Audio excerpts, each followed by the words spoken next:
Hello guys, welcome to BPSC guide point. आज है हमारी थर्ड क्लास जिसमें हम राइज ऑफ मगध से अपना सेशन स्टार्ट करते हैं।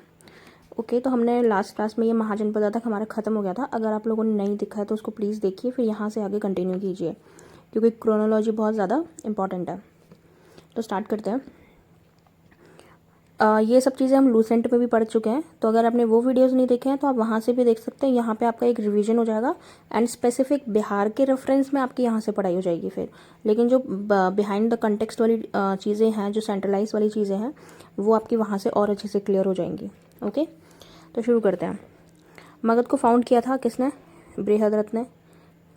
इतना इंपॉर्टेंट है, इसके अलावा नॉट दैट इम्पॉर्टेंट। हाँ, अब क्वेश्चन आता है कि मगध, आप हिस्ट्री में पढ़ोगे तो इतनी सारी डायनेस्टीज़ आई हैं उसमें, जो हम आगे भी देखेंगे। तो क्वेश्चन आता है कि क्या इतनी इंपॉर्टेंस थी मगध की या फिर क्या इतना सिग्निफिकेंस था मगध का कि वो इतना ज़्यादा एक महाजनपदा काइंड ऑफ बन गया बड़ा, कि हर कोई उसके लिए फ़ाइट कर रहा है। ठीक है, क्या उसकी इतने पास क्या था उसका मतलब रीज़न? तो उसके कुछ रीजंस थे।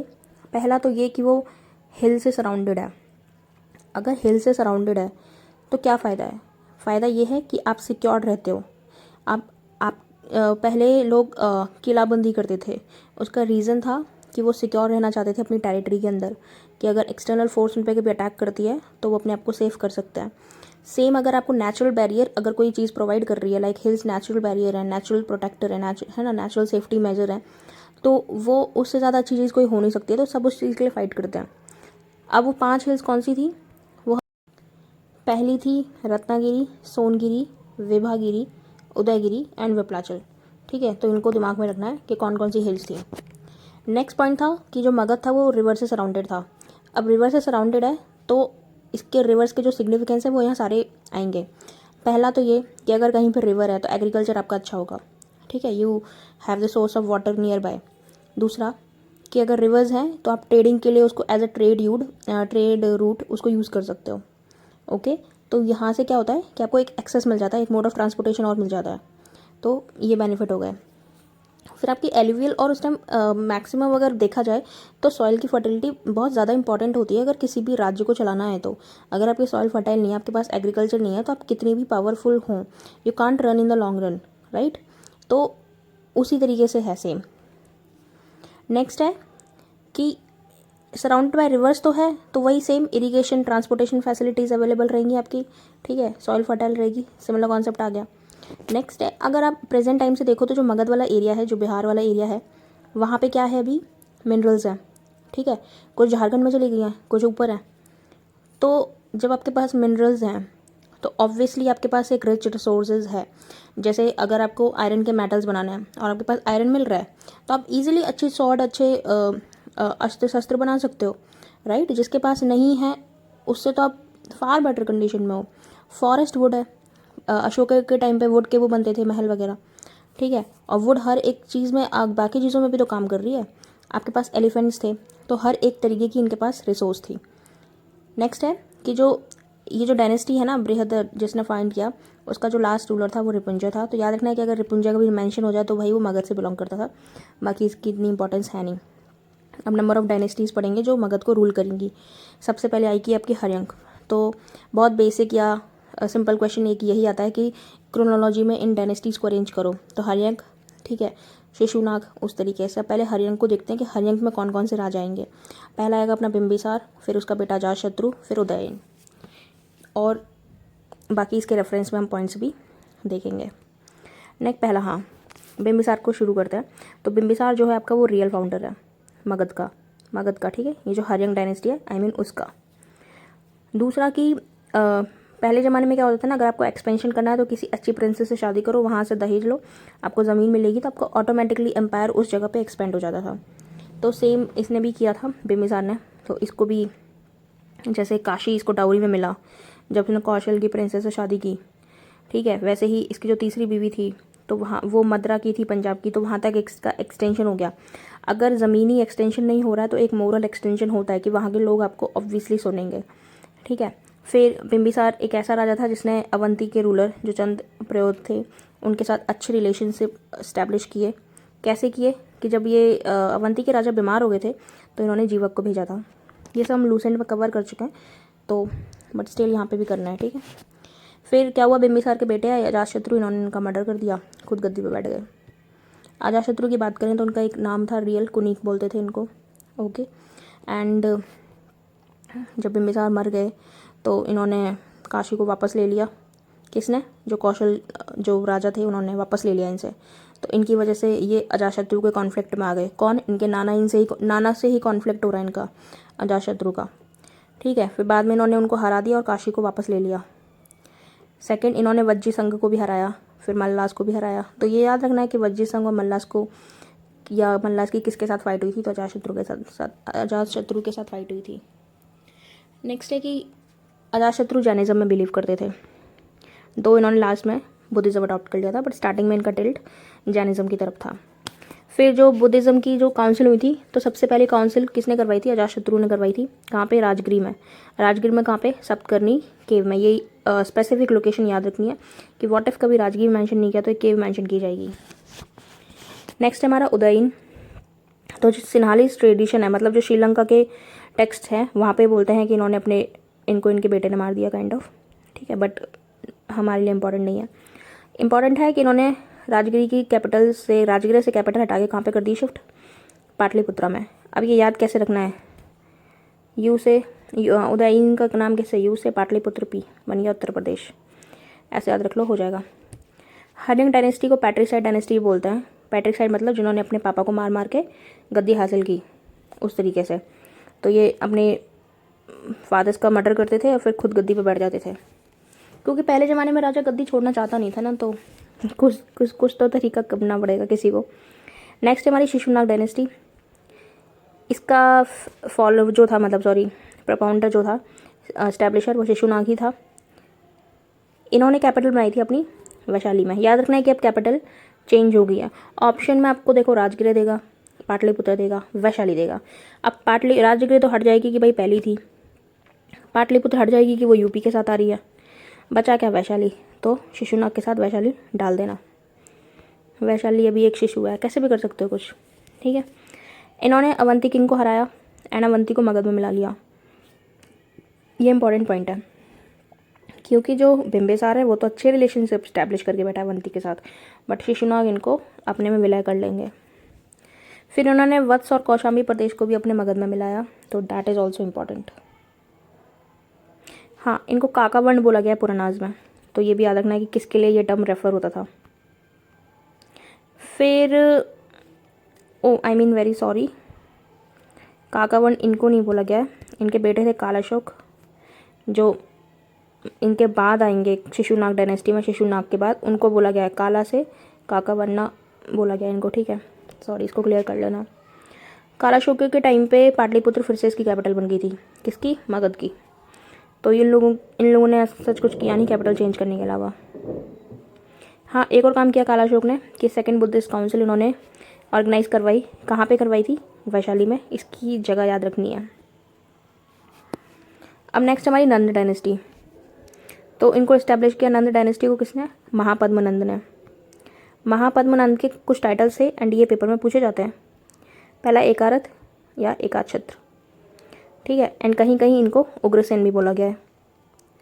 इन पुरानाज में इनको बोला गया सेकंड इनकारनेशन ऑफ परशुराम। तो क्वेश्चन आ सकता है कि परशुराम का सेकंड इनकारनेशन या किसको इनसे कंपेयर किया है परशुराम से, तो याद रखना है महापद्मनंद को। इन्होंने अपना एक्सपेंशन किया अपने एम्पायर का काफ़ी जगह, मैथिल तक पूरा, मतलब बिहार ऊपर काशी वगैरह इधर सब एक्सपेंड कर लिया इन्होंने।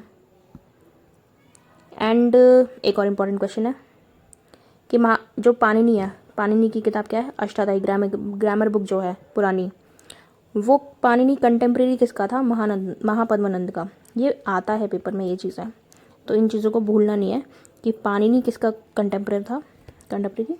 महापद्मनंद के। नेक्स्ट रूलर जो लास्ट है इनका वो धननंद है, जिसके टाइम पे अलेक्जेंडर ने अटैक किया था, तो यही इसमें इंपॉर्टेंट है, एज सच और कुछ इंपॉर्टेंट नहीं है। नेक्स्ट हमारी मौर्य डायनेस्टी। अब मौर्य डायनेस्टी में हमारा पहला राजा है चंद्रगुप्त मौर्य, जिन्होंने कौटिल्य की हेल्प से मगध को हासिल कर लिया था, नंद को हटा के।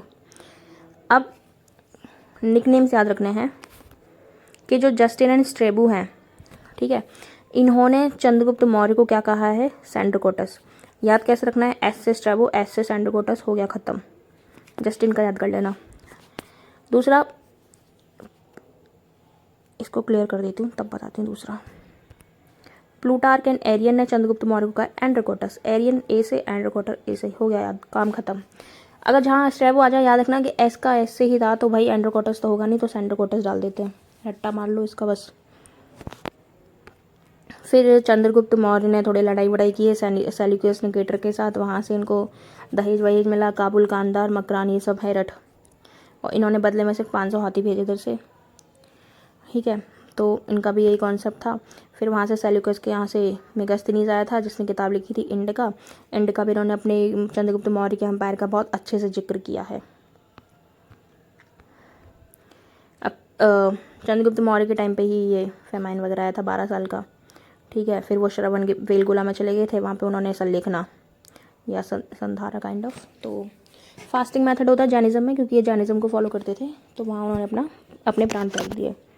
नेक्स्ट रूलर होंगे हमारे बिंदुसार, इनके बेटे। इनके निकनेम्स की बात करें तो अमित्र घाट और सिंहसेन इनके निकनेम्स हैं, तो ये डिफरेंस याद रखना है। इनके टाइम पे एक एम्बेसडर आया था डेमस्कस, एंड एक और आया था डीनियोसस, दोनों डी से आए थे किसके टाइम पे, बिंदुसार के टाइम पे। DVD कुछ भी याद कर लो, जैसे भी रखना है। फिर जब तक्षशिला में रिबेल कर रहे थे लोग, तो अशोका को भेजा था, इंपॉर्टेंट नहीं है बट स्टिल आ गया by chance. Bindusara Ajivika sect को फॉलो करते थे। नेक्स्ट है हमारे अशोका जी। तो अशोका क्या सीन है कि ये जब इनको राजा बनाया गया बिफोर असेंडिंग द थ्रोन, वो कहाँ के गवर्नर थे, तो उज्जैन के गवर्नर थे, ये याद रखना है। अशोका को अशोक वर्धन कहा गया है, किस में कहा गया है, पुरानाज में कहा गया है। अशोका का नाम अशोका मेंशन्ड है कौन से इंस्क्रिप्शंस में, नेत्तूर और उद्गोलम। ये जो 3 पॉइंट्स बताएं ये इंपॉर्टेंट है। एक तो इंस्क्रिप्शन बहुत कंफ्यूज करते हैं, तो इसको याद रखना है। सिन्हालीस ट्रेडिशन, वही आपके जो श्रीलंका वाले, वो बोलते हैं कि ये 99 ब्रदर्स को मार के राजा बने थे, बट हमें क्या मतलब इस चीज़ से। फिर कलिंगा वॉर लड़ते हैं ये अपने, जब 9वें साल था इनके राज्यपाठ का उस टाइम पे, एंड इस कलिंगा वॉर का जो मैंशनड है वो आपके कौन से डेक्ट में मिलता है, 13 में, ये इंपॉर्टेंट है, नंबर याद रखना है इसका।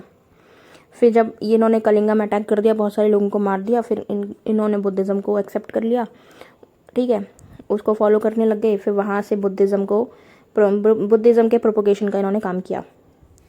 एंड दिव्यवादन जो किताब है वो कहती है कि उपगुप्त नाम के व्यक्ति ने इनको बुद्धिज़्म की तरफ खींचा था। अब कुछ इंपॉर्टेंट ईयर्स है, इसमें को हम देख लेते हैं क्या क्या इंपॉर्टेंट है। एज सच 9th ईयर में इन्होंने कलिंगा वॉर किया। अब हमें याद है क्योंकि कलिंगा वॉर के बाद ही ये बुद्धिज़्म में है, तो ऑब्वियसली बोध गया है और ये सब बाद में करेंगे ये काम। फिर जब इनको थोड़ा सा ज्ञान हो जाएगा तो 13वें साल में अपने फिर ये धम्म की बात करेंगे। एंड इन्होंने बुद्धिज़्म को प्रोपोगेट करने के लिए आउटसाइड द इंडिया अपने बच्चों को भेजा, महेंद्र एंड डॉटर संघमित्रा को कहाँ भेजा, श्रीलंका भेजा, ये चीज़ याद रखने की कहाँ भेजा। एंड फिर इन्होंने इंडिया, वो भी पाटलिपुत्र में, मतलब इंडिया में खुद से भी प्रोपोगेशन किया through organising the 3rd Buddhist council, कहाँ पे, पाटलिपुत्र में। अशोका के सक्सेसर्स की याद रखने की ज़रूरत नहीं है, लीव इट। अब ये इंपॉर्टेंट है एडमिनिस्ट्रेशन, यहाँ से एक एक पॉइंट इंपॉर्टेंट है। तो पहला तो सेंट्रलाइज था एडमिनिस्ट्रेशन, कोई सबऑर्डिनेशन और उस तरीके की चीज़ें नहीं थी, फ्यूडलिज्म वगैरह, ठीक है। तो एम्परर या जो राजा था वो टॉप पे रहता था एंटायर सिस्टम में, सारी फंक्शनरीज जो है उसके नीचे काम करेंगी। तो एडमिनिस्ट्रेटिव, मिलिट्री, जुडिशियल पावर किसके हाथ में है, सेंट्रल एडमिनिस्ट्रेशन या किंग के हाथ में है। अब इनके एम्पायर का डिवीजन देखें, जो एक होता है कंट्री का, उसमें सबसे पहले इनका सेंटर पे आता था देश या राष्ट्र बोलेंगे उसे, अपने प्रेजेंट टाइम में भी हम यही बोलते हैं। प्रोविंस को बोलते थे ये लोग चक्र, डिस्ट्रिक्ट को बोलते थे विषया, और ग्राम को बोलते थे, मतलब विलेज को बोलते थे ग्राम, जो भी बोलते हैं। तो विषया को याद रखना कि 3rd नंबर पे आते था। तो पेपर में ये क्रोनोलॉजी पूछी जाती है, इनफैक्ट सेम तो नहीं बट यूपीएससी भी ऐसे क्वेश्चन पूछ लेता है। अब जो सेंट्रल एडमिनिस्ट्रेशन में जो ऑफिसर्स होते थे उनको अमात्य बोलते थे, ठीक है। तीर्थ होते थे हाई ऑफिसर जो असिस्ट किंग को असिस्ट करते थे। मेन ऑफिसर्स की बात करें तो समहार्थ मतलब बोलते थे जो रेवेन्यू डिपार्टमेंट का हेड होगा।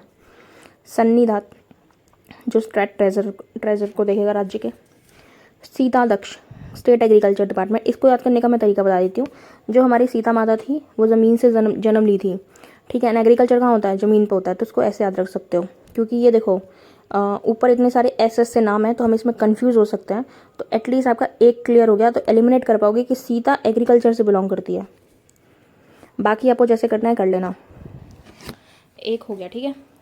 फिर आपका पन्ने दक्ष मतलब कॉमर्स डिपार्टमेंट को हेड करेगा, और अक्ष पाताल दक्ष ये अकाउंटेंट जनरल है आपका। और मिलिट्री डिपार्टमेंट में तो आज के प्रेजेंट कंडीशन में भी देखें तो सेनापति ही बोलते हैं, या नॉर्मल भी।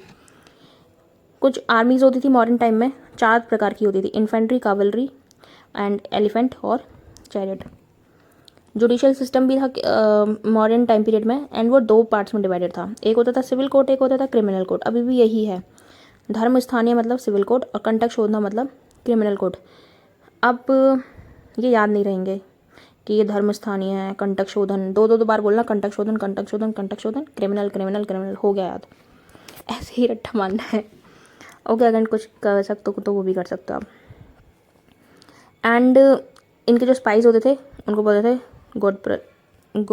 गोद पुरुष, ठीक है ये।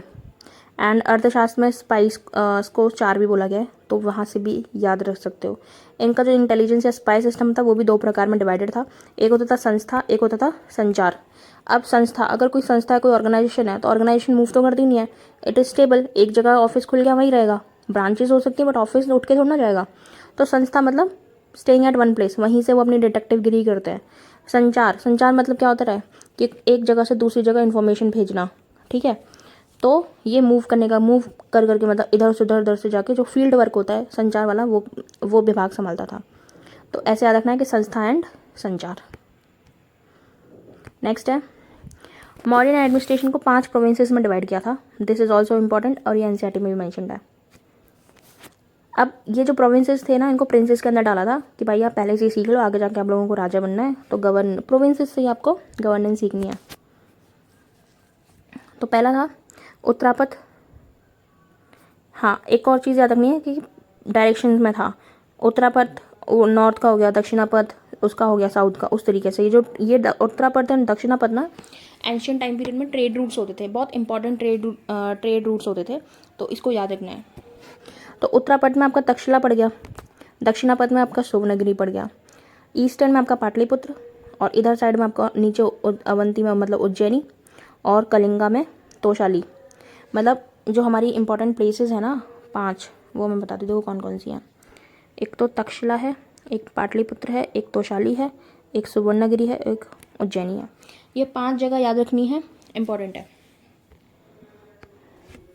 अभी ऊपर बात की थी कि प्रोविंसेस को विषयाज में किया गया था डिवाइड, और जो हेड ऑफ द विषय होता था वो होता था विषयापति या फिर प्रदेशिका, ये भी याद रखना है।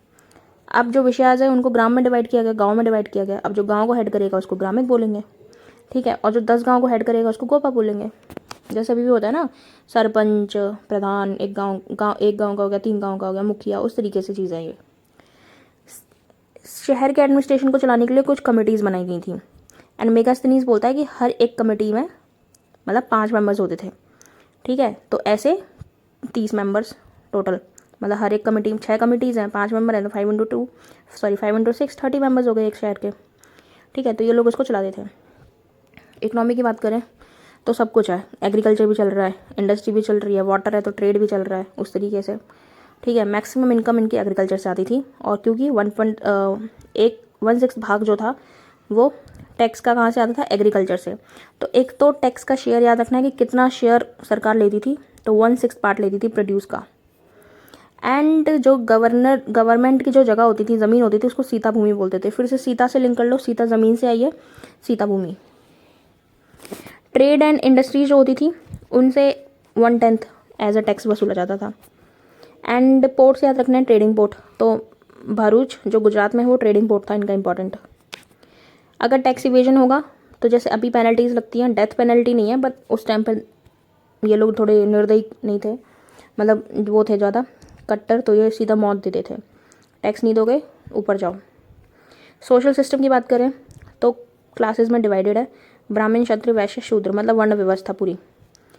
मेगास्थनीज बोलता है कि जो मौर्यन की सोसाइटी है वो 7 भागों में बटी हुई है, मतलब 7 स्ट्रेटिफिकेशन है, 7 लेवल का।